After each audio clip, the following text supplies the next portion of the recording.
Bonjour Paris, temenin aku jalan-jalan menikmati dinginnya kota Paris Winter Edition. Gak pernah terpikirkan olehku sebelumnya di mana pekerjaanku bisa membawaku mengunjungi tempat-tempat seindah ini. Aku request schedule Paris with day off ini, bisa ngerasain gimana rasanya jadi warlock Paris, mulai dari masak di Paris, belanja, dan aku juga nemuin satu hidden gem kedai super autentik yang jauh dari keramaian turis. Kita bakal cobain sajian escargot terbaik yang pernah ada. Selain karena adanya sejarah penting di balik hidangan escargot bagi orang Prancis, siapkan baju hangat kalian karena ini bukan sekedar layover biasa. Welcome to my Paris Winter Edition.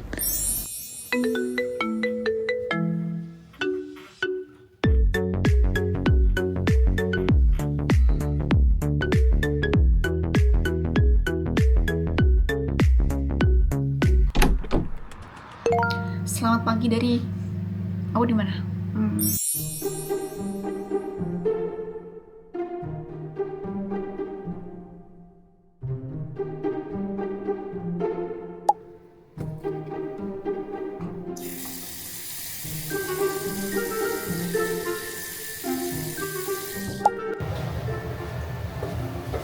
Hari ini aku mau jalan dari pagi.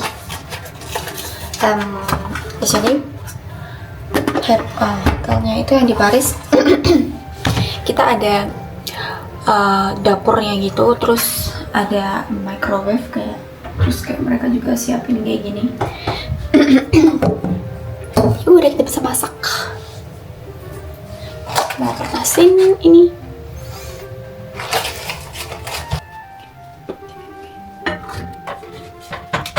Semoga enak. Cuacanya di luar. Kalau sekarang agak siang udah lumayan cerah ya, walaupun masih agak gloomy. Cuman tadi aku sempet waktu baru banget bangun tuh sempat ambil video, ada first snow dong di Paris. Jadi salju pertama di Paris. Cantik banget sih.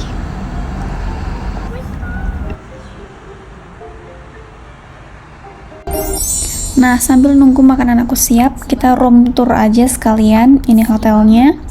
Jadi emang ada kitchennya buat kita masak. Oke, jadi sambil nunggu manasin makanan, kita room tour sedikit gimana kamar hotel aku di Paris. Jadi ini ada bathtubnya untuk berendam. Ini sangat membantu sih, especially kalau lagi winter dan kedinginan. Ini untuk shower. Terus sebenarnya ada satu lagi sih yang di bagian luar itu ada kayak dry bathroom gitu di sebelah sini. Terus ini closet buat seragam aku. Itu aja sih, sisanya basic dan sama aja. Temen aku tuh living lebih cepat dari aku, jadi kayak kita tuh pisah set crew gitu loh. Aku sih yang pisah set crew. Aku stay lebih lama di sini dan temen aku dia lebih pendek, jadi dia nanti living hotel sekitar siang. Kalau aku livingnya masih besok, dan nanti aku mau cobain transportasi umumnya di sini. Semoga aku tidak nyasar, semoga aku tidak copetan. Jadi aku mau cobain makanan instan yang aku beli di supermarket. Dari mana?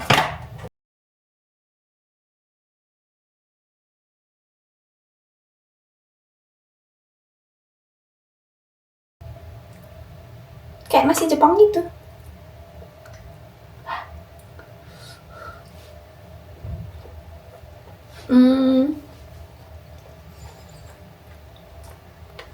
Jadi nasi, tapi dicampur sama keju gitu loh. Terus ada ayamnya.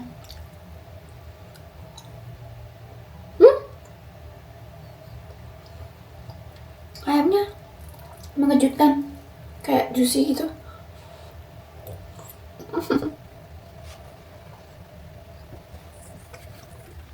Panas.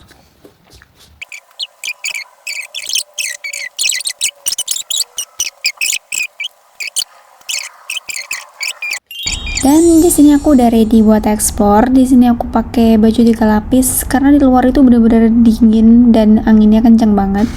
Aku jalan cuma sekitar 2 menit ke tempat pemberhentian busnya. Dan di sini aku nunggu cuman sekitar 7 menit aja buat nunggu busnya. Dan untuk pembayaran transportasi di Paris ini gampang banget. Kita bisa pakai Apple Pay atau langsung tap kartu debit Visa Mastercard kalian. Asal-usul kota Paris. Jadi banyak yang mengira Paris itu bermula dari daratan luas, padahal kota ini lahir dari sebuah pulau kecil di tengah sungai Seine. Paris juga mendapat julukan sebagai kota cahaya, tapi bukan karena kota yang romantis, melainkan berawal dari kriminalitas. Maksudnya, jadi gelar La Ville Lumière atau City of Light bukan berasal dari romansa, melainkan dari ketakutan. Jadi dulu pada abad ke-17, Paris itu merupakan salah satu kota paling berbahaya di Eropa karena tingkat kriminalitasnya. Jadi cahaya ini awalnya adalah strategi keamanan untuk menerangi gerak-gerik pencuri, tapi malah jadi terkesan kota yang romantis dan indah. Di perjalanan aku nggak sengaja ngelewatin kayak SD gitu di sini, Ville de Paris. Dan ternyata anak-anak di sini masih dijemput juga ya, nggak kayak anak di Jepang pulang sendiri.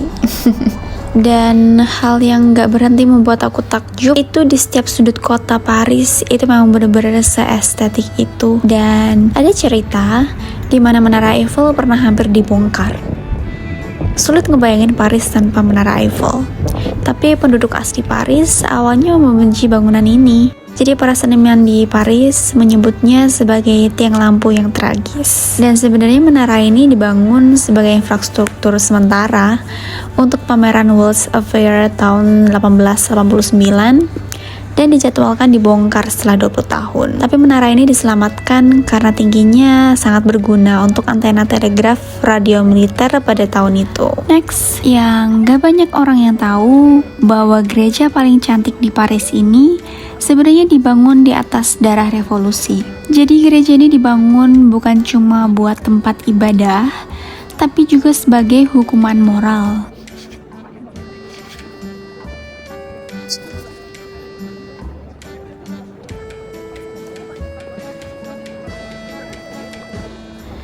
Jadi dulu ada pemberontakan berdarah namanya Paris Commune, dan pemerintah merasa Paris itu kalah dan rakyatnya kacau karena terlalu liar dan berdosa. Jadi mereka membangun gereja raksasa ini buat menebus dosa warga Paris.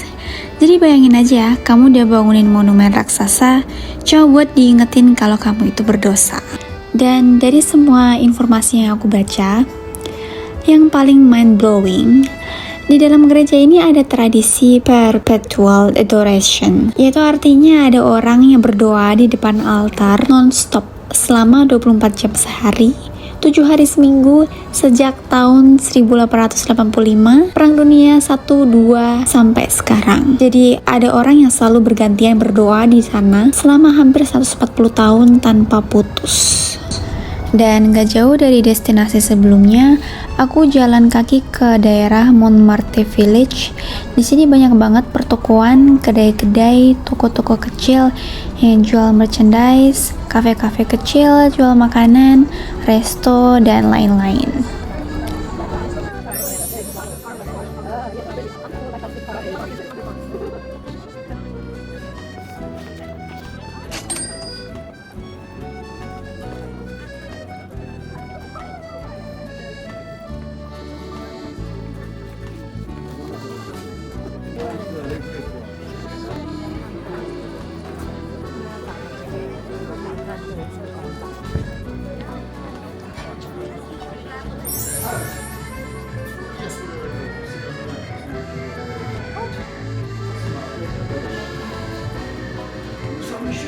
Nah, yang menjadi destinasi utama selanjutnya, aku mengunjungi kedai escargot. Ini jaraknya lumayan jauh, sekitar 30 menit dari tempat yang tadi. Dan memang sebenarnya nyobain escargot di Paris ini memang menjadi salah satu tujuan utama aku. Kenapa? Karena aku penasaran pengen nyobain dan pengen tahu seenak apa sih dan seotentik apa escargot di Paris ini. Karena hidangan ini kan udah mendunia banget ya. Dan gak cuma mendunia, tapi hidangan ini juga menjadi salah satu hidangan elit yang sebenarnya punya sejarah unik. Jadi escargot ini dulunya merupakan menu pelarian umat Kristen pada saat puasa yang dilarang makan daging. Karena siput nggak dianggap sebagai daging, warga akhirnya makan makanan ini untuk mengganjal perut. Selain itu juga sebagai strategi petani, karena si escargot ini dianggap hama yang merusak kebun anggur. Petani Prancis mikir, daripada rugi mending kita masak aja. Nah, jadi memang benar-benar semenarik itu kan sejarah escargot di kota Paris ini. Nah, jadi si owner ini cerita, oh kamu umurnya kayaknya sama deh sama cucu aku, dia bilang. Terus kayak ya udah kita sempet kayak ngobrol-ngobrol sedikit, walaupun kita ngobrolnya pakai Google Translate ya, karena emang nggak semua orang Paris itu bisa ngomong bahasa Inggris. Cuman so far aku happy banget sih. Jadi di resto ini kelihatan kan, resto ini tuh memang isinya Parisian doang, jadi isinya orang lokal semua, nggak ada turis. Kayaknya turisnya cuma aku doang. Dan aku suka banget experience-nya. Jadi cara makan escargotnya ini jadi pakai roti ya. Si escargotnya ini dicongkel terus dituang sebatar-batarnya ke rotinya dan dimakan pakai roti. Gitu deh. Jujur ini bumbunya enak banget sih, si butternya. Dan first impression aku cobain si escargot ini, dia bener-bener enak sih. Jujur ini memang enak sih. Cuman si pemilik resto ini, uncle ini dia ramah banget. Dan dia sempat bilang ke aku kalau hari ini si siput ini dia lagi kecil-kecil nih musimnya. Mungkin lagi kayak nggak musim kali ya, dia bilang. Jadi emang agak lebih kecil dari biasanya.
Sudah balik ke hotel. Sekarang harus capek banget, habis mandi juga. Sekarang lagi manasin sup ayam. Sudah kembali ke baju tidur ini akunya.